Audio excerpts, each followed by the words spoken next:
Hola a todos. Hoy vamos a revisar un tema que es pan de cada día en la consulta y que sin duda nos pone a prueba como médicos generales, el enfrentamiento de una masa cervical. La verdad es que requiere un enfoque súper metódico para saber cuándo tranquilizarnos y cuándo correr. Así que vamos a armar juntos ese mapa mental paso a paso. Y es que es así. Nuestro rol en la evaluación inicial es, pero de verdad, fundamental. En ese primer contacto se juega gran parte del partido. Es ahí donde tenemos que tener el olfato clínico para encender la sospecha correcta. Saber cuándo observar y cuándo actuar de inmediato puede cambiarlo todo. Literalmente, el pronóstico del paciente está en nuestras manos en ese momento. Y aquí está el concepto que quiero que se lleven grabado a fuego. Esta es la regla de oro, el dogma que tiene que guiar todo nuestro pensamiento clínico en un paciente adulto. Es una frase fuerte, sí, pero nos obliga a ser súper exhaustivos, a no minimizar ningún hallazgo. Porque seamos sinceros, el costo de equivocarnos aquí es demasiado alto.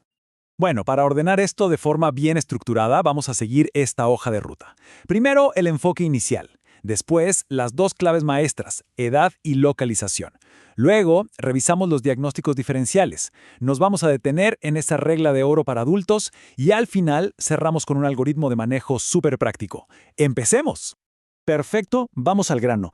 Miren, las dos herramientas más potentes que tenemos de entrada para acotar un universo de diagnósticos diferenciales son súper simples. La edad del paciente y dónde está ubicada exactamente la masa. Con solo estos dos filtros, nuestra sospecha se enfoca de una manera radical. Fíjense en este contraste. Es brutal. La edad es, por lejos, el factor predictivo más importante. En un paciente menor de 40 años, nuestra cabeza piensa al tiro en algo inflamatorio, quizá congénito.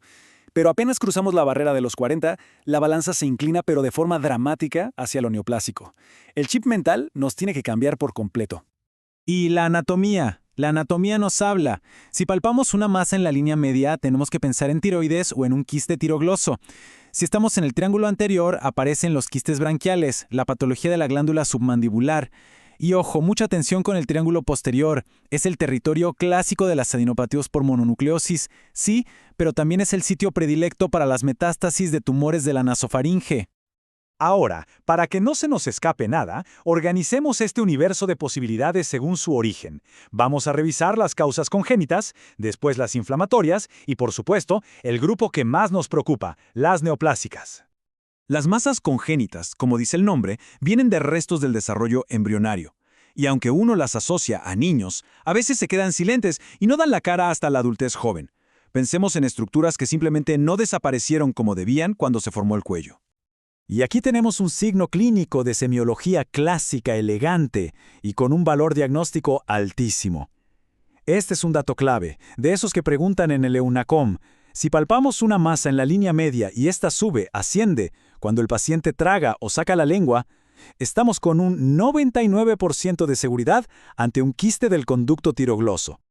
Pasemos ahora a la causa más, pero más frecuente de masas en el cuello en la población pediátrica, las inflamatorias o infecciosas. La historia clínica aquí es la que manda. Suelen aparecer rápido, duelen al tocarlas, se sienten móviles bajo la piel y casi siempre hay un cuadro infeccioso reciente.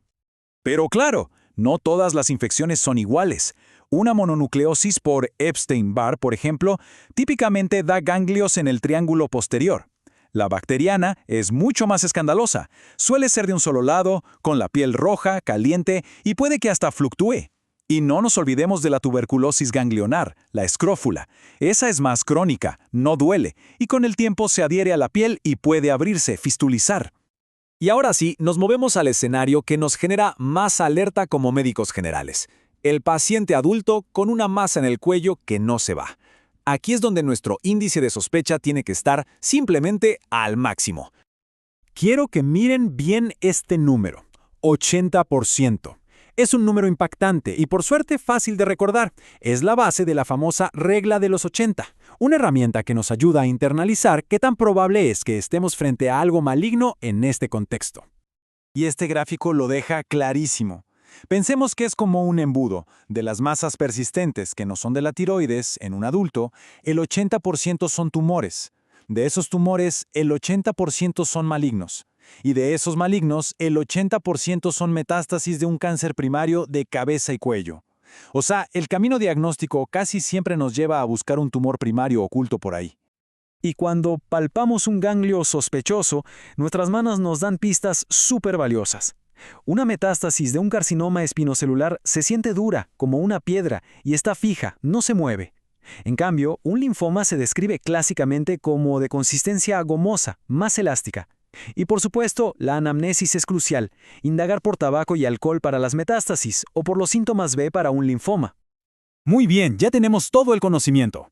Ahora, ¿cómo lo llevamos a la práctica? Lo que necesitamos es un plan de acción, un algoritmo claro y que podamos repetir con cada paciente que se nos siente al frente. El proceso siempre parte por lo fundamental, hacer un buen trabajo de detective clínico. Eso significa una anamnesis dirigida, preguntando por la evolución, por síntomas de alarma, por los hábitos. Y después, un examen físico meticuloso, no solo de la masa, sino de toda la esfera de cabeza y cuello, buscando dónde puede estar el origen del problema. Y aquí están. Estas son las banderas rojas. La presencia de cualquiera de estos signos nos tiene que hacer saltar las alarmas y activar inmediatamente nuestro protocolo de estudio y derivación. O sea, más de 40 años, una masa dura, fija, que no duele, que sigue creciendo y se asocia a síntomas como disfonía o dificultad para tragar, es un cuadro de altísima sospecha. Entonces, nuestro manejo inicial se divide en dos caminos muy claros. Por un lado, un paciente joven, sin ninguna bandera roja y con una posible causa infecciosa, es súper razonable tratarlo y reevaluar en unas 2 a 4 semanas. Pero, por el otro lado, en un adulto mayor de 40 o en cualquier paciente con banderas rojas, no hay tiempo que perder. Ahí nos observa, se estudia y se deriva sin ninguna demora. El estudio por imágenes lo vamos a hacer de forma escalonada. El primer paso, el más accesible y que nos da mucha información, es la ecografía cervical. Nos dice si es quístico o sólido. Si la sospecha es alta, pasamos al segundo paso, una tomografía computarizada de cuello con contraste que nos da el mapa anatómico completo. Y el tercer paso, ya para tener la citología, es la punción aspirativa con aguja fina, la PEAF, pero idealmente esta debe ser indicada y realizada por el especialista. Y con esto quiero ser súper enfático. Este es quizás el punto más importante para nosotros en atención primaria. Una máxima quirúrgica fundamental. Nunca, pero nunca, hacer una biopsia abierta de un ganglio sospechoso de metástasis en el box de atención. ¿Por qué? Porque eso puede alterar todo el drenaje linfático, diseminar el tumor y básicamente comprometer gravemente un tratamiento que podría haber sido curativo. Este procedimiento es dominio absoluto del especialista. Entonces, para que quede clarísimo, cuando derivamos, los criterios son bien estrictos. Todo adulto mayor de 40 años con una masa que no se va en 2 o 3 semanas, o cualquier paciente, de la edad que sea que presente uno o más signos de alarma, tiene indicación de ser visto por un cirujano de cabeza y cuello o un otorrino de forma preferente, sin dudas. En resumen, si tuviéramos que condensar todo nuestro algoritmo, se apoya en estos 3 pilares de decisión. Primero, la edad, que nos da el riesgo basal. Segundo, la localización, que nos orienta a la posible causa.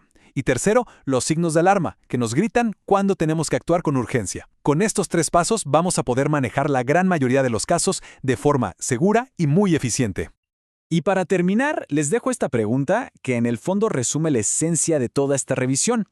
La próxima vez que entre a la consulta un paciente por una masa en el cuello, los 2 primeros datos que tienen que aparecer en su mente son: ¿qué edad tiene?